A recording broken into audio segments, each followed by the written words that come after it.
Hello दोस्तों, नमस्कार दोस्तों, स्वागत है आप सभी का online data for study YouTube channel पर। इस वीडियो में हम बात कर रहे हैं कई बड़ी और लेटेस्ट अपडेट के बारे में जो कि संबंधित है यूपी की टीजीटी पीजीटी एग्जाम को लेकर। यूपी टीजीटी पीजीटी एग्जाम, इसके अलावा उसके परीक्षा केंद्रों के बारे में।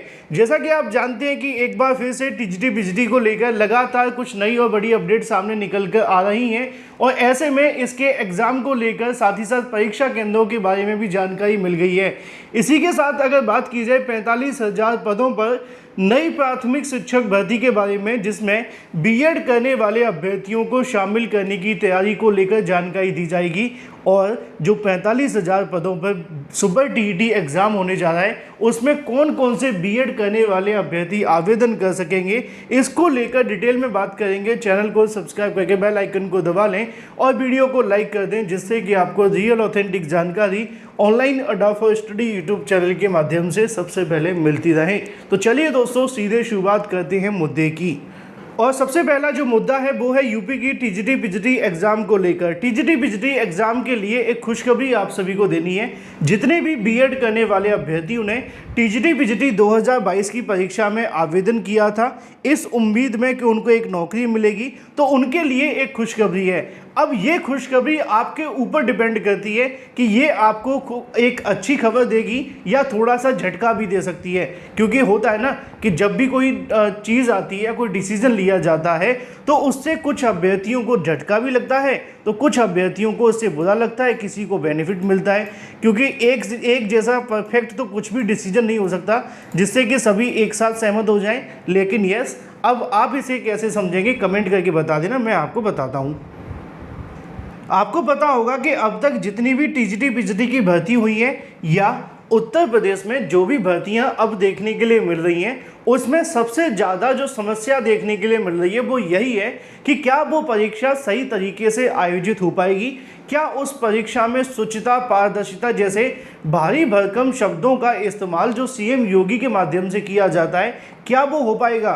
तो पहले इसी में बात कर लेते हैं मंडल को लेकर। जैसा कि दोस्तों आप जानते हैं कि पिछली बार जब 2021 में परीक्षा आयोजित की गई थी, तो उस समय पर बीएड करने वाले अभ्यर्थियों ने इस मुद्दे को जोरों से उठाया था कि ये जो परीक्षा है मंडल स्तर पर होनी चाहिए।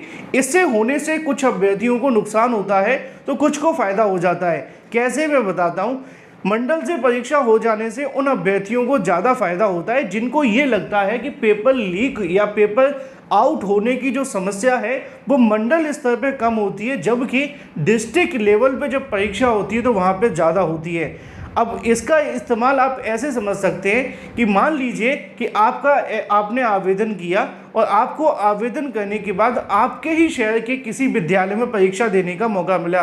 कई बार ऐसा होता है कि आप रहते वहाँ पर हैं, वहाँ से 1 किलोमीटर, 2 किलोमीटर, 3 किलोमीटर की परिधि में सेंटर आ जाता है या इससे थोड़ा दूर चला जाता है। अब मेहनत करने वाला अभ्यर्थी तो ये इतना ही कर सकता है कि वहाँ पर जाकर के अपनी परीक्षा दे देगा।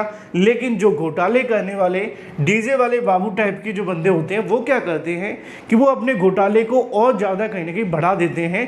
क्योंकि जब उनका एग्ज़ाम सेंटर उनके ही आसपास के किसी विद्यालय में होता है, तो अपनी तंत्र मंत्र का इस्तेमाल करते हुए वो वहाँ पर जाकर सेटिंग कर लेते हैं और खुद तो कहीं ना कहीं नकल करते हैं, पेपर आउट करके दूसरे लोगों को भी नकल करवा देते हैं। ऐसे कई मामले अलग अलग समय पर देखने के लिए मिले हैं।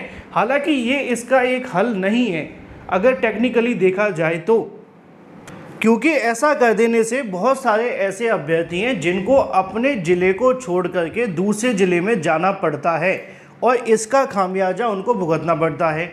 लेकिन इसमें कुछ राहत भी दी जाती है, जैसे कि जो महिला कैंडिडेट होती हैं उनके लिए ये व्यवस्था है कि जो महिला कैंडिडेट होंगी उनको उनके ही ज़िले में कहीं ना कहीं जो परीक्षा है वो करवाई जाएगी।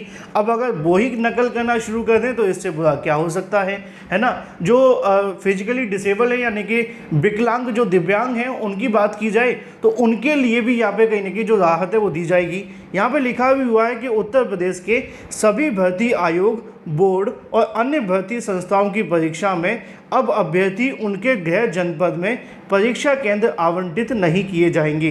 केवल दिव्यांग अभ्यर्थियों को ही गृह जनपद में परीक्षा केंद्र देखने के लिए मिलेंगे। शासन की ओर से जारी दिशा निर्देशों के अनुसार एक से अधिक जनपद में परीक्षा के आयोजन की स्थिति में पुरुष अभ्यर्थियों को उनके गृह मंडल में परीक्षा केंद्र आवंटित नहीं किए जाएंगे। हालांकि शासन ने यह भी स्पष्ट किया है कि ऐसे अभ्यर्थी को उनके गृह मंडल के निकट किसी अन्य मंडल के जिले में परीक्षा केंद्र आवंटित किए जाएंगे। वहीं बात की जाए महिला परीक्षार्थियों के बारे में तो उनके गृह जनपद में तो परीक्षा केंद्र नहीं मिलेंगे, लेकिन मंडल से बाहर भी उनको यहाँ पर नहीं भेजा जाएगा। तो ऐसे में जो परीक्षा को लेकर एक मंडल से दूसरे मंडल भेजे जाने की तैयारी की जा रही है, और ये इसलिए कि सिर्फ नकल को रोके जाने की। लेकिन समस्या यहाँ पे ये है कि क्या ऐसा कर देने से नकल रुकेगी। और अच्छी बात ये है कि टीजीटी पीजीटी को लेकर पिछली बार बहुत सारे अभ्यर्थियों ने इस मुद्दे को लेकर अभियान चलाए थे कि यहाँ पे जो परीक्षा होनी चाहिए वो मंडल स्तर पर ही होनी चाहिए, अदरवाइज़ ऐसा नहीं हुआ तो अभ्यर्थी इसका विरोध करेंगे। अब देखना दिलचस्प होगा कि बहुत सारे अभ्यर्थी इस बात से सहमत होते हैं या इसका विरोध करते हैं। फिलहाल अच्छी बात यही है कि आपकी परीक्षा मंडल स्तर पर होने की तैयारी की जा रही है। अब एक जानकारी ये भी है कि परीक्षा को लेकर कब तक तैयारियां देखने के लिए मिलेंगी। मैंने कई बार आपको बताया कि एक बार अगर आपके आयोग के परीक्षा कंट्रोलर आ जाते हैं तो आपकी परीक्षा अगस्त सितंबर के बाद कभी भी हो जाएगी। कुछ दिनों पहले मैंने आपको इसके बारे में एक हिंट भी दिया था, आप उसी के अनुसार तैयारी करते रहिए।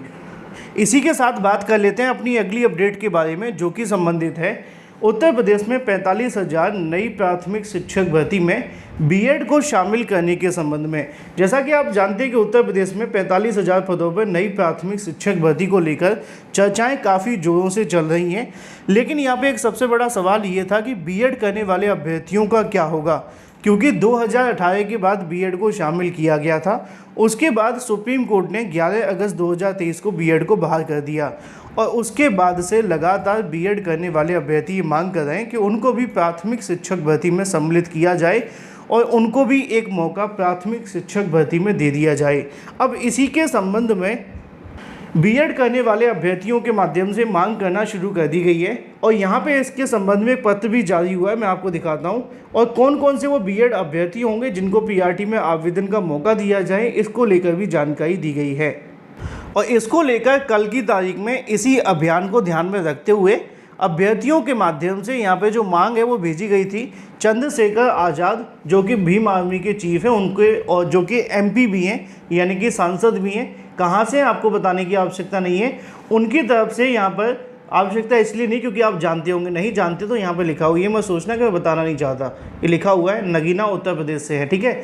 अब इनका मांग क्या है वो आप जानते हैं। इनकी मांग सीधी सी ये थी कि इन सभी अभ्यर्थियों को देश के 1 करोड़ से ज़्यादा जो बीएड करने वाले अभ्यर्थी 28 जून 2018 से लेकर बीएड कर चुके हैं और 11 अगस्त 2023 के कार्यकाल के बीच में इन्होंने बीएड किया हुआ है, तो ऐसे में इनको इनके संबंधित कोई फैसला ऐसा लिया जाए जिससे कि इन अभ्यर्थियों का जो भविष्य है वो खतरे में ना पड़े और इनको एक मौका और दे दिया जाए भर्तियों में सम्मिलित होने का। तो 2018 से लेकर 23 तक के ऐसे बीएड करने वाले अभ्यर्थी जो सुप्रीम कोर्ट के आदेश के आने से पहले और इस गजट नोटिफिकेशन के जारी होने के बाद में बीएड किए थे, उनको प्राथमिक में सम्मिलित किए जाने की मांग की जा रही है, जिससे कि ये जो अभ्यर्थी हैं उनको प्राथमिक में सम्मिलित करके एक नौकरी के जो अवसर हैं वो इनसे न छीने जाएं। इन मांगों को लेकर यहाँ पर ट्विटर के माध्यम से मांग की गई थी और उनके एमपी के माध्यम से ये जो पत्र है वो भेजा जाता है केंद्र सरकार को, जहाँ पर शिक्षा मंत्री से उन्होंने मांग की है और इनसे संबंधित फैसला लिए जाने को लेकर कहा है। देखना ये दिलचस्प होगा कि क्या इस मुद्दे पर केंद्र सरकार का स्टैंड है, क्योंकि ये तो बिल्कुल सत्य है कि बीएड करने वाले अभ्यर्थी काफ़ी लंबे समय से अपनी मांगें रख रहे हैं, लेकिन अभी तक केंद्र सरकार ने इस मामले को लेकर कोई चीज़ खुल के नहीं की है। एनसीटीई ने तो पहले ही अपने हाथ खड़े कर दिए थे जब सुप्रीम कोर्ट का ऑर्डर आ गया था, लेकिन एनसीटीई को अगर एक सेकंड के लिए हटा दिया जाए तो यहाँ पर जो अगर बात की जाए बीएड करने वाले अभ्यर्थियों को लेकर केंद्र सरकार क्या सोचती है, क्या वो इनके लिए कुछ कर रही है या नहीं, इस मामले पर अभी तक केंद्र सरकार पूरे तरीके से चुप्पी साधी हुई है। अब इस भेजे गए पत्र का रिप्लाई क्या होगा, क्या कोई एक्शन लेंगे, वो भी काफ़ी महत्वपूर्ण है। तो एक बार फिर से उत्तर प्रदेश में 45,000 नई प्राथमिक शिक्षक भर्ती में बीएड करने वाले अभ्यर्थियों को शामिल करने की मांग की जा रही है। और कौन कौन से वो बीएड करने वाले अभ्यर्थी जिन्होंने 2018 से लेकर 23 के बीच के हैं उनकी बात की जा रही है। हालांकि बाद और पहले के अभ्यर्थी भी कमेंट करेंगे, लेकिन जो जानकारी मैंने आपको वो दी है, आप अपनी मांगें रख सकते हैं। Thank you for watching this video.